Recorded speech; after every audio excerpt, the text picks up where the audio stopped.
Eu falei, galera, que quando eu começo a me empolgar na explicação é a hora que o Zoom me fala, senta lá, Cláudia.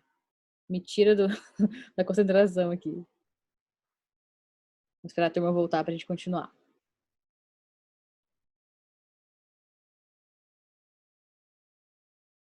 Alguém tinha mandado alguma coisa no bate-papo antes de acabar a chamada lá? Se puder mandar de novo ou falar em voz alta? Alguma dúvida?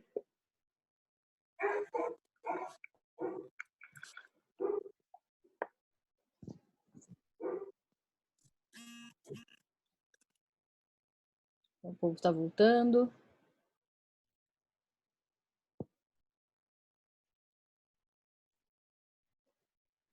Vou ver se tem mais alguém. Gabriela, os slides ainda não estão no Eva. Eu vou colocar depois da aula, tá?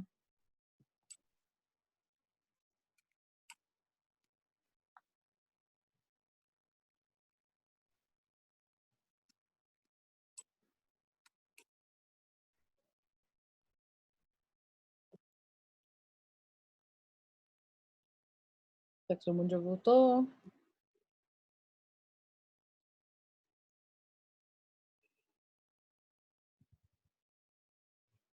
Tem uns vizinhos que fazem uma janta tão cheirosa.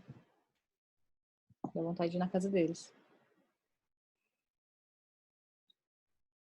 Muita gente chegando ainda.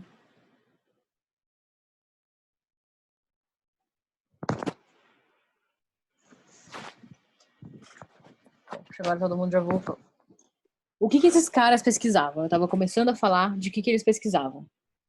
Eles não eram psicólogos, né, de formação, como eu estava dizendo, não existia ainda o curso de psicologia. A psicologia como ciência ainda nem existia. Lembre-se que a gente já estudou que os fenômenos que a psicologia estuda hoje eram objetos de estudo da filosofia. Né? Eu falei do Platão, falei do Sócrates, falei do Descartes. A filosofia estudava. Porém, né, eles não estudavam com o método científico que a gente tem hoje. Então, a gente não chamava aquilo ainda de psicologia. A psicologia como ciência foi nascer, né, com o Wundt nessa virada do século XIX para o século XX. Eles eram, então, fisiologistas, estudavam os fenômenos psicofísicos, e uma das pesquisas que eles faziam era para tentar discriminar qual era o limiar absoluto de cada pessoa. O que é o limiar absoluto? É a quantidade mínima de um estímulo para provocar uma sensação. Vou dar um exemplo para vocês. Imagina que vocês estão participando desse experimento e o experimento é para saber qual é o volume mais baixo que você consegue ouvir. E aí você começa tocando uma música e eles vão abaixando o volume até você não conseguir ouvir mais. E aí eles vão saber qual é o mínimo, né, de um estímulo auditivo, no caso, que precisa ser emitido para você conseguir escutar. Com relação à visão, você pode estar no ambiente escuro e qual é o mínimo de iluminação que tem que ter ali para você conseguir enxergar alguma coisa.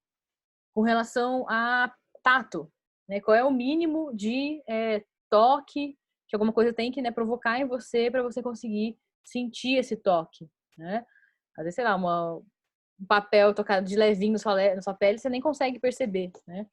Então, o que esses caras queriam saber era isso, né? Como que funcionava essa parte da sensação e qual era o limiar absoluto. Então, eles faziam isso, né? O experimento com cada uma das pessoas, depois tentava, né, saber se isso era uma coisa que era de todo mundo, né? Ou cada um tinha o seu. Eles faziam esse tipo de pesquisa. Outro tipo de pesquisa que eles faziam era para identificar o limiar diferencial, que era como as pessoas percebiam, aí já vejam que a gente está indo para percepção, né? Como as pessoas percebiam as diferenças entre os estímulos. Por exemplo, dá para uma pessoa um peso de 1 quilo e um peso de 2 quilos e diz para ela qual que é o mais pesado. Ela vai talvez identificar que é o de 2 quilos. Aí beleza, aí você vai diminuindo a diferença entre os pesos e vamos dizer que quando chegar entre um peso de 1 quilo e um peso de 1 quilo e 100 gramas, a pessoa já não consiga mais diferenciar os dois. Ela vai dizer que é o mesmo peso. Aí a gente já sabe que, né, qual é o limiar diferencial delas. Chega uma hora em que ela não consegue mais diferenciar essa percepção. Então, tem que ter aí uma diferença para ela conseguir identificar essa diferença, essa diferença no limiar. Com relação, né, à audição, vamos supor que você toca uma música, um barulho num tom, e toca um barulho em outro tom.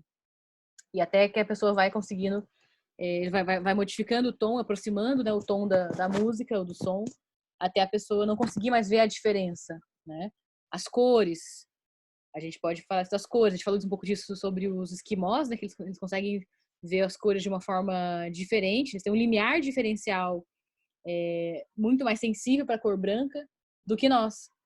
Então, era esse tipo de pesquisa que eles estavam fazendo, né, com relação à sensação, percepção. E essas pesquisas, elas iam muito elas utilizavam muitos métodos, né, das ciências biológicas, de ele avaliar, né, em relação ao sistema nervoso, como chegavam essas informações, né, e iam até o cérebro. Na verdade, assim, pesquisa com cérebro nessa época não tinha muito, né? Era bem mais simples, era mais o sistema nervoso periférico. E também iam pelo relato das pessoas. Aquilo que eu falei, você pergunta para a pessoa, né, o que ela está sentindo, o que ela está percebendo. Ele ia por meio desses relatos dos participantes. Esse é o primórdio da psicologia científica. Depois de um tempo, um desses fisiologistas era o Ivan Pavlov, que morava lá na Rússia, e ele começou a fazer pesquisa para entender a digestão, o papel da saliva na digestão.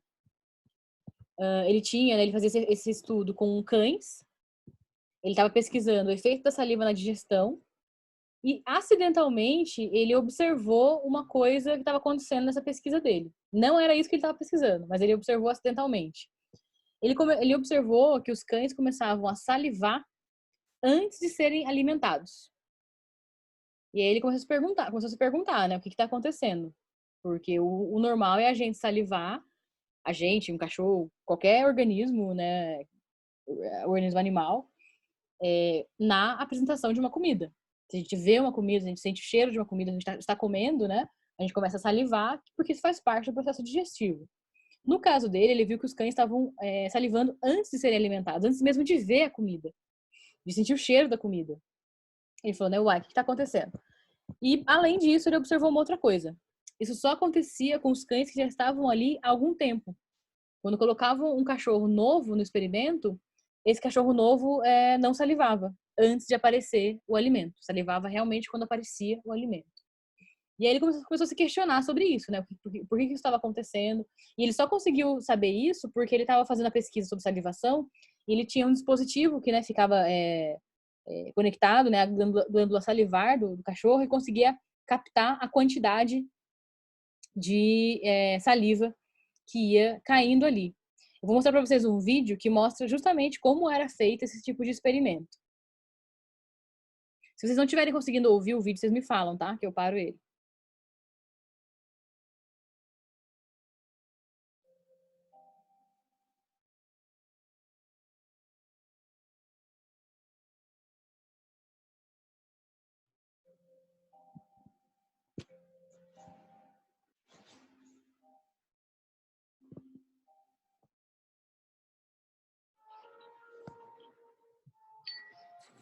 Pavlov's aim was to discover what caused saliva to flow. He rerouted the salivary ducts to the outside of his dog's cheek so that he could collect and measure the spittle. Perhaps, he thought, the production of saliva might be the result of a fixed nervous reflex, like a knee jerk. Yes, not so great. After taking many measurements of spittle, he confirmed that the dogs drooled automatically when their tongues touched food. He called the response the salivation reflex.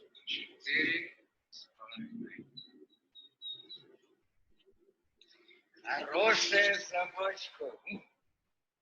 Я предлагаю поменяться. But his work started to run into trouble. As his dogs became familiar with experimental routine, they started to fill their cheek tubes before Pavlov had a chance to stimulate their tongues. The dogs were learning to anticipate food. Pavlov tried a new technique. He erected screens so that the dogs couldn't see what was going on. Before passing meat through the hatch, he introduced a stimulus that was totally unrelated to feeding. A ticking metronome.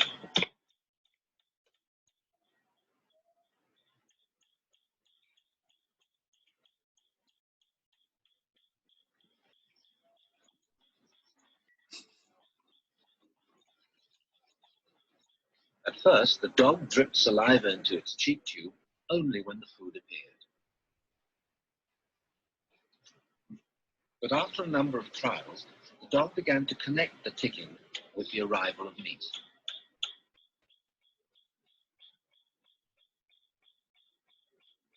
Soon, the sound alone made the dog drool. Eventually, the dog salivated as much to the ticking itself as it did originally to the presentation of food. Homer, иди сюда. Что я говорил? He called this new response the conditioned reflex. Ага.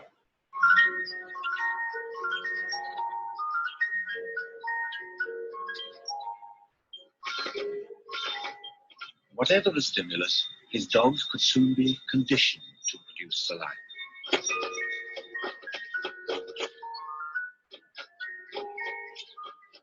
Pavlov believed that he had discovered how animals learned, even in the wild.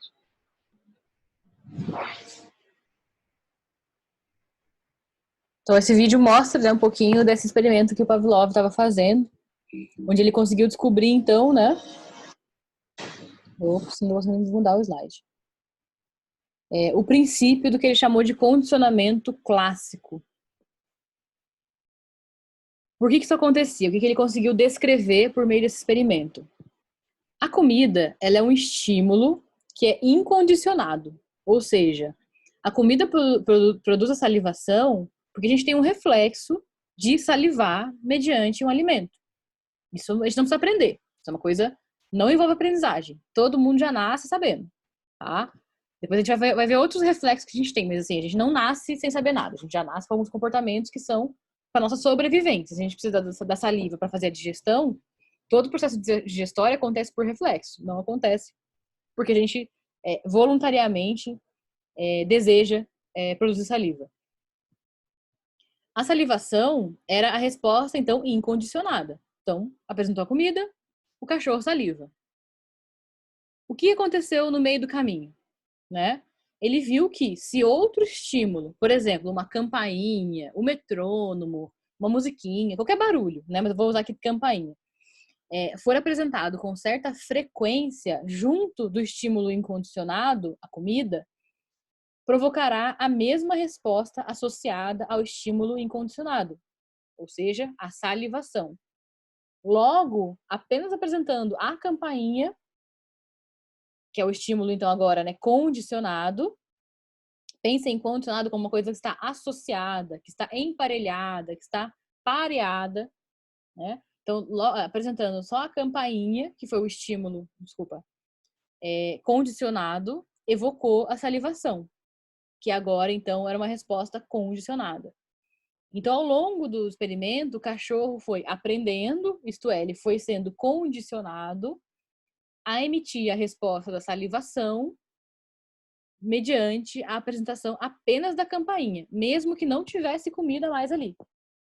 Olha só que interessante, né? Ele associou a comida com a campainha.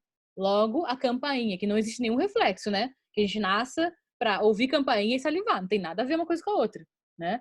Ele aprendeu que fez essa associação, ou seja, ele ficou condicionado. A resposta da campainha, o estímulo da campainha, o estímulo condicionado, com a resposta agora, então, condicionada. Gente, esses termos que estão em negrito são os termos técnicos que eu falei que eram importantes de vocês saberem. Então, assim, eu vou explicando com calma, a gente pode voltar, se for o caso, mas são termos que são muito importantes de vocês saberem. Se vocês tiverem depois a disciplina de behaviorismo, ela vai ficar muito mais fácil você já dominando esses termos. Então, ele viu esse processo de aprendizagem, né? A gente nasce com alguns comportamentos que não envolve aprendizagem, ele identificou lá o reflexo da salivação, e depois ele viu que existia uma forma de você ensinar o cachorro a salivar mediante a apresentação da campainha. Esse esquema reflete o que aconteceu. Então, ele colocou a campainha inicialmente, ela era um estímulo neutro. Você colocava a campainha para o cachorro, não acontecia nada, nenhuma resposta. Você apresentava a comida para o cachorro, ele apresentava a salivação. Por quê? Porque a salivação é uma resposta incondicionada. tá? É um reflexo, não precisa aprendizagem. Durante o condicionamento, o que ele fez? Apresentou a campainha junto com a comida. E o que aconteceu foi que o cachorro salivou.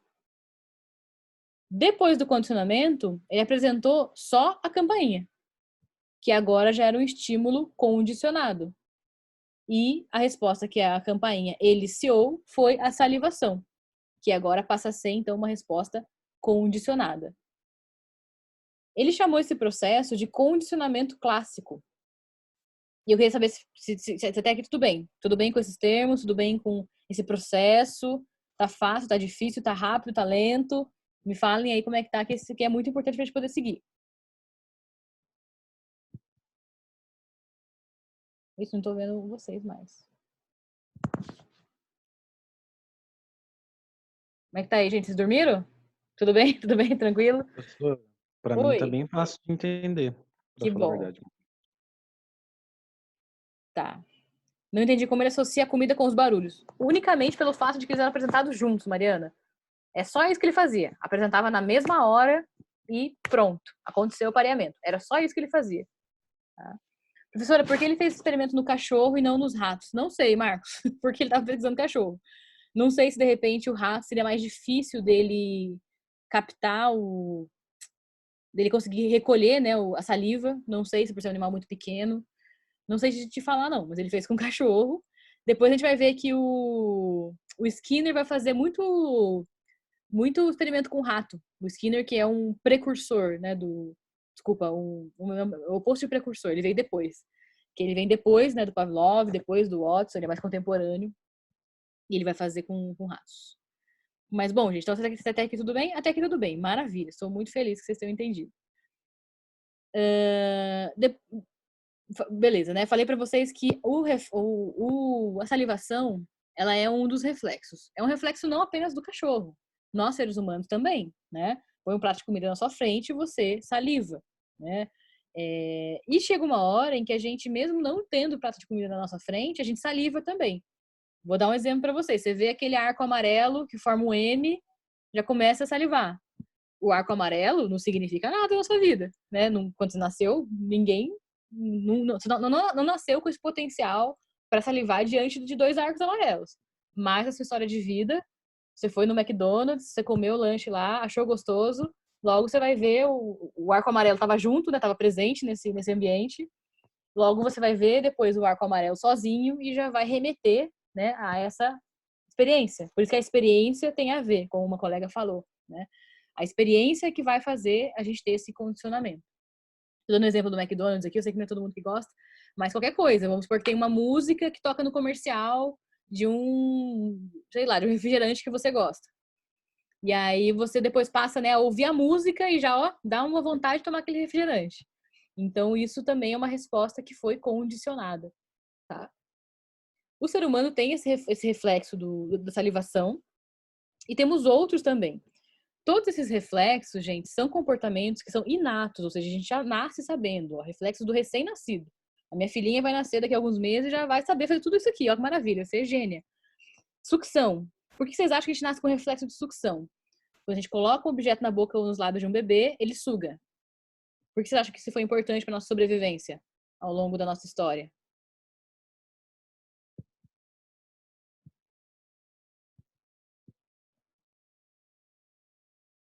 Hein? Já vou responder Da você, Gabriela. amamentação?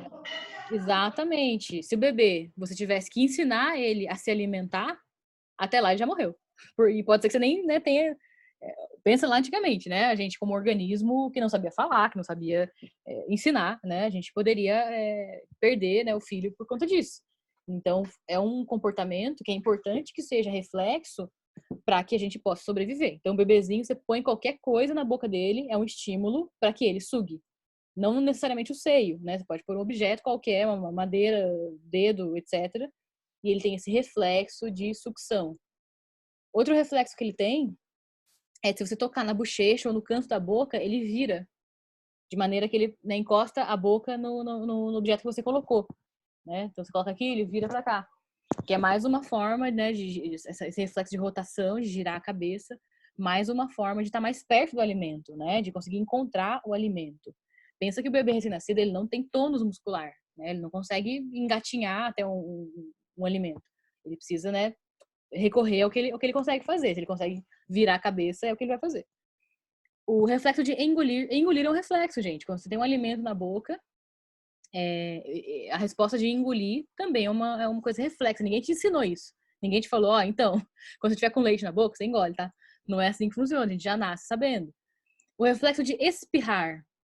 Se você tem uma irritação nas suas vias nasais, né? Passa um insetinho aqui, ou uma peninha, não sei, uma poeirinha, você vai espirrar. Isso é um reflexo, você não consegue ter controle sobre isso. Por que você acha que isso acontece?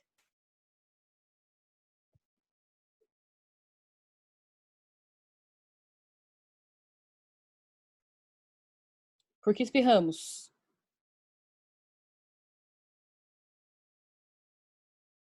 Irritação no nariz ou não?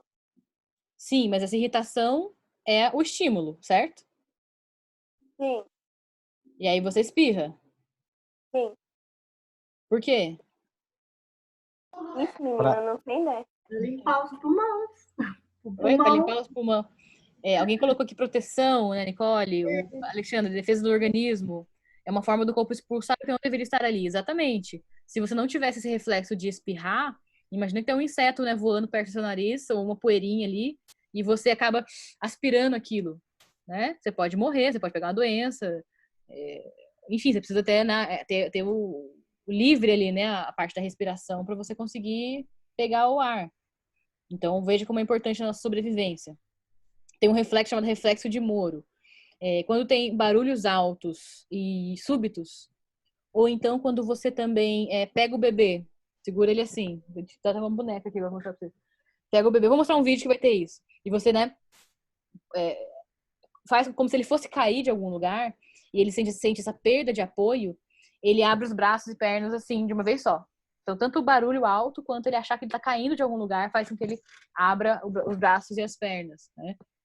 A gente imagina que no passado isso foi importante para quando a gente estava em cima de uma árvore, ou em cima de algum lugar que você precisasse, né, se agarrar ali a alguma coisa. Se você abre braços e pernas, tem menos chance de você conseguir cair, né? Você pode se agarrar em alguma coisa. O reflexo de Babinski, se você faz cócegas na sola do pé, pode ser no meio ou pode ser no ladinho também, assim, ele tem a tendência de abrir e depois encolher os dedos, né? Fazer esse movimento. Às vezes a gente adulto também mantém. Esse comportamento, gente, alguns a gente mantém depois de adulto e outros não. Alguns a gente vai perdendo, tá? Esse das cócegas muita gente ainda tem. Se alguém faz cócegas no seu pé, você, né, faz assim com o dedo, né? Do dedo do pé. Com o dedo da mão, a gente tem um reflexo semelhante. Cadê? Da palma da mão, né? Quando você coloca um objeto na mão do bebê, esse reflexo chama-se preensão palmar. Ele agarra o objeto. Agarra mesmo, de verdade, assim. A ponto de você conseguir levantar o neném. Como se ele fosse um macaquinho. E isso também foi importante para ele conseguir sobreviver, né? Se ele conseguir se agarrar, de repente, né, ao pelo da mãe, se ele conseguir se agarrar, né, num galho de uma árvore, em qualquer situação em que ele estivesse ali precisando, né, tá agarradinho em alguma coisa. Reflexo de nadar. A gente já nasce com esse reflexo, apesar de não sermos animais aquáticos, a gente, quando recém-nascido, consegue sobreviver na água. Se você coloca um bebê na horizontal e segura pelo abdômen, ele faz os movimentos de natação. Muito interessante, né?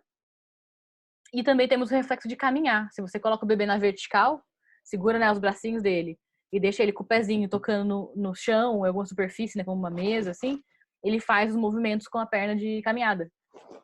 Então, todos esses comportamentos, tem outros também, né? Piscar, se alguma coisa está perto do seu olho, você pisca, é semelhante ao de espirrar, né? Para não deixar que entre alguma impureza ali nos seus olhos.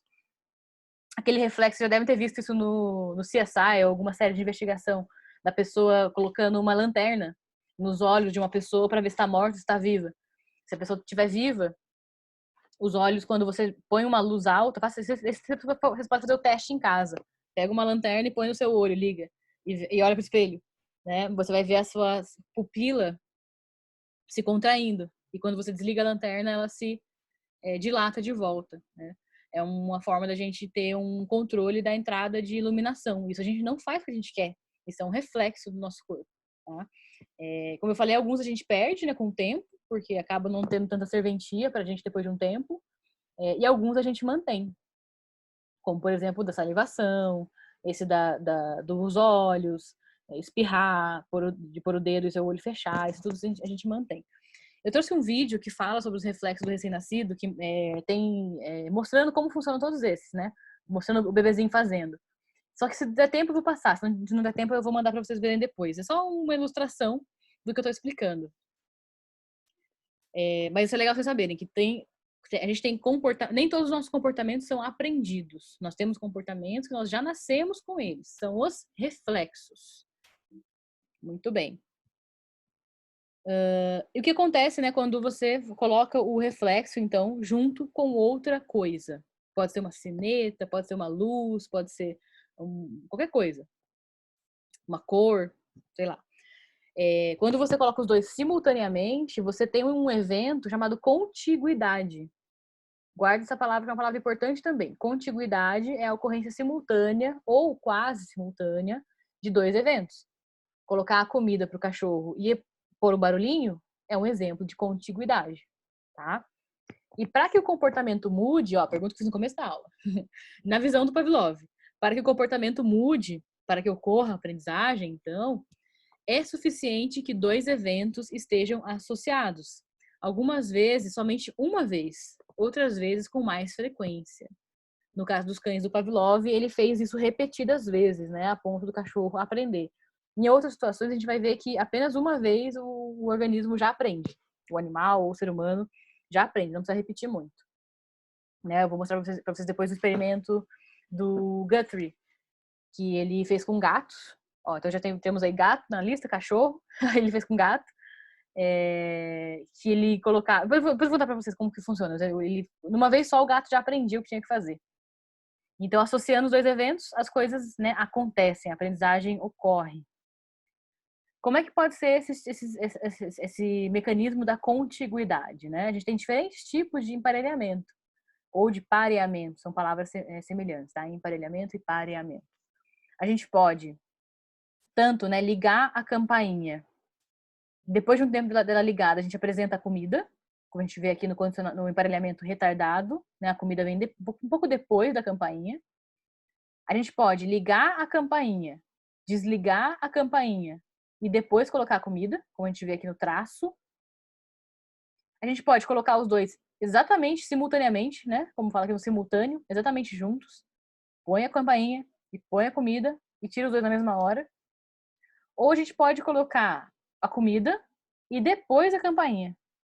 E em todas essas formas, o comportamento vai se modificar. Em todas essas formas, haverá o condicionamento. Ou seja, o organismo fará esse emparelhamento entre a comida e a campainha. Ok até aqui, gente? Agora vamos dizer que a gente já fez esse condicionamento, mas a gente quer agora tirar. A gente quer que o cachorro volte ao normal. A gente não quer mais que ele salive quando aparece o barulho.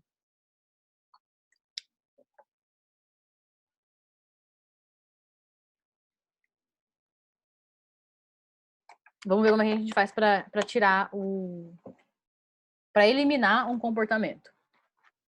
Eu vi que tem pergunta aqui, depois eu volto na pergunta, tá? Quando a gente quer eliminar uma resposta que foi condicionada, a gente tem um procedimento chamado extinção. O que é uma extinção, né? O colocar um comportamento em extinção. Repare que é mais um termo que está aqui em negrito, hein, galera? Presta atenção. Quando a gente coloca um comportamento em extinção, o que a gente faz? A gente apresenta o estímulo condicionado, ou seja, a campainha, e a gente faz isso sem colocar a comida. Só que você vai ter que fazer isso muitas vezes. Várias vezes. Talvez mais vezes do que você tinha feito antes para condicionar o animal. Aí quando você coloca a campainha sem a comida, vai passar um tempo e ele vai desfazer essa associação. É como se ele entendesse, tá? Eu tô usando esse termo para vocês entenderem. Mas o Pavlov nunca falaria dessa forma, né? É como se ele entendesse, não é assim. Mas é como se o cachorro entendesse, né? Ele conseguisse pensar que, bom, agora a campainha tá tocando e a comida não tá mais aqui. Então, não adianta eu ficar aqui esperando a comida, que a comida não vai chegar, tá? Mas ele não é assim, não. O processo não é de pensamento, é um processo que não envolve pensamento. É apenas um processo de estímulo e resposta, tá? Ele não envolve pensamento. Outros processos importantes envolvidos aí no condicionamento. A gente tem uma generalização que pode acontecer, que é quando o cachorro ele aprende a salivar em um determinado tom. Imagina que você põe a campainha tocando assim. Dom, dom, dom. E aí ele pode salivar também quando você põe a campainha assim, ó, tipo dom, dom, dom. Reparem que tá em outro tom. Só que o que ele aprendeu? Campainha, comida. Não vai importar muito qual que é o tom da campainha. Esse fenômeno vai chamar de generalização. Quando o organismo generaliza o estímulo, quer dizer que você pode pôr um estímulo parecido e ele vai entender que, né, vai vir a comida aí. Ele vai eliciar a mesma resposta. Outro fenômeno que existe, que ele é oposto à generalização, é quando você ensina o organismo a discriminar o estímulo, que envolve você dar respostas diferentes a estímulos relacionados, mas distintivamente diferentes. Como que a gente faz isso? Às vezes a gente quer ensinar o cachorro que ele só vai salivar na hora em que a campainha tiver dom, dom, dom, e não quando tiver dom, dom, dom. O que você vai fazer? Você vai colocar a campainha no primeiro tom que você quer que seja condicionado e põe a comida. Quando você colocar o segundo tom, que é o dão, dão, dão, você não vai dar comida. Vai passar um tempo, ele vai discriminar. Ele vai entender que não basta só a campainha tocar. Ela precisa tocar naquele tom específico. E aí isso vai significar comida, tá? Eu tô usando os termos significar, entender, mas, gente, no subbehaviorismo não existe, tá? A gente vai falar sempre de estímulo e resposta. A gente vai falar que ao apresentar o estímulo no tom X, elicia a resposta de salivação. Ao apresentar no tom Y, você não apresentando o estímulo incondicionado, o cachorro vai fazer a discriminação. Ele só vai salivar quando tiver um dos tipos do tom, que você quer que seja condicionado. Tá? Então, essas palavras de generalização e discriminação são bem parecidas com o que a gente usa no senso comum, né?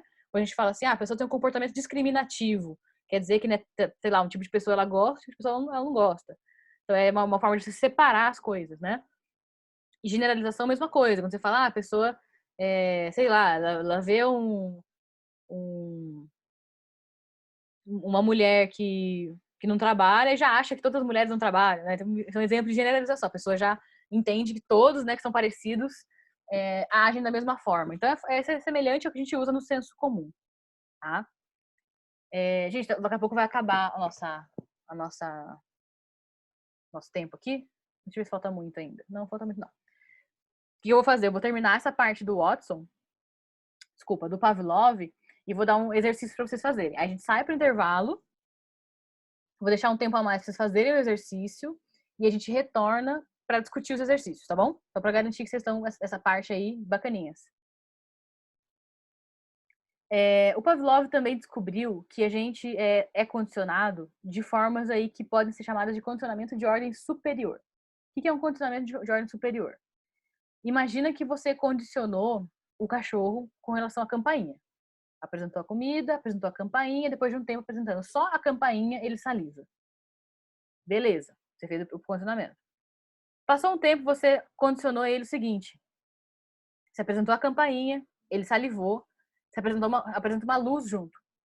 Apresenta a campainha junto com a luz, logo você apresenta só a luz e ele vai salivar. Esse é o condicionamento de ordem superior. É um condicionamento de segunda ordem, tá? Já tá totalmente desprendido da comida, né? A comida estava lá quando você fez o primeiro condicionamento. Quando você faz o segundo, que é da campainha com a luz, e você apresenta apenas a luz e o cachorro saliva, você já está aí condicionando ele a um estímulo de segunda ordem, né? Um condicionamento de segunda ordem. Beleza. Vamos supor que você condicionou ele com a luz, agora você põe a luz e coloca um quadrado preto. E o cachorro continua salivando. Quando você apresenta só o quadrado preto. Se você conseguir fazer isso, você condicionou o cachorro com relação à terceira ordem. Foi uma terceira ordem de condicionamento. Porque você já não está mais ligado à comida. Você condicionou a comida à campainha, condicionou a campainha à luz e a luz ao quadro preto. Então, ó, são 3 coisas. Então, isso é a terceira ordem, tá? Tudo bem até aqui? Então, vejam, né, o potencial de aprendizagem que um animal tem. E imagina a gente, ser humano, né? A quantidade de associações que a gente pode fazer para aprender.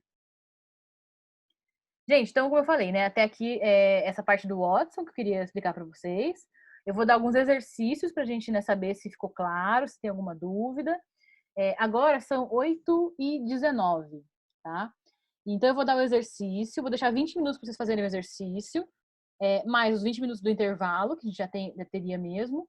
E aí, quando for 9 horas, a gente retoma, que aí eu vou corrigir os exercícios com vocês. Tudo bem? Tudo bem. Qual é a melhor forma de eu mandar o exercício para vocês? Eu mando no WhatsApp? Mando por onde? Por e-mail? Como é que vocês preferem?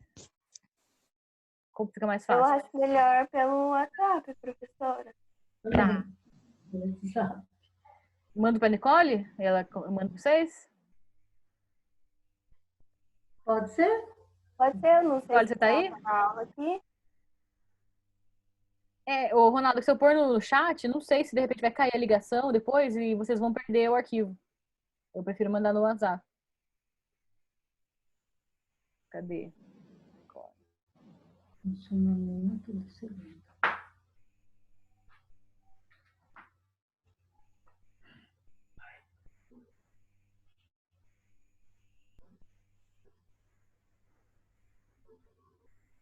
São 6 perguntas.